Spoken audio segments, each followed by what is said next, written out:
কথার প্রাণ সঞ্চয়। হ্যাঁ বন্ধুরা, বিস্তারিত জানতে ভিডিওতে লাইক করে দেখতে থাকুন। কথা সিরিয়ালের আগামী প্রমোতে আমরা দেখতে পাবো যে প্রত্যয় সরকার সবাইকে বলছে বিগ ব্রো আর কথার মানবীয়ন ভাঙাতে আমাদেরকে কিছু করতে হবে।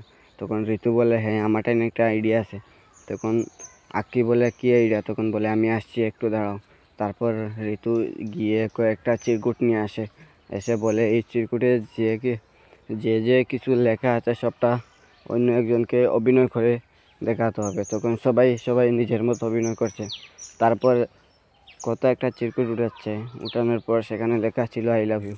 তখন সেটা কত অভিনয় করছে আর এবি সেটা বুঝিয়ে বলতে যাবে। তখন এবি কথাকে বলে আই লাভ ইউ। তারপর এবি কথা দেখতে পায় এবিকে প্রান্তিক গুলি করছে। তারপর সেখানে ছুটে তো চলে যায়, গিয়ে এবিকে ধাক্কা মেরে ফেলে সেই গুলিটা ওর নিজের গায়ে নিয়ে নেয়। তারপর কথা সেখানে মাটিতে পড়ে যায়, সবাই মিলে হসপিটাল লইয়া চলে যায়। তাই আপনাদের কী মনে হয়, এবি কি পারবে কথাকে বাঁচাতে? অবশ্যই কমেন্ট করে জানাবেন। আর আগামী সকল আপডেট পেতে চ্যানেলটি সাবস্ক্রাইব করে পাশে থাকবেন। ধন্যবাদ সবাইকে।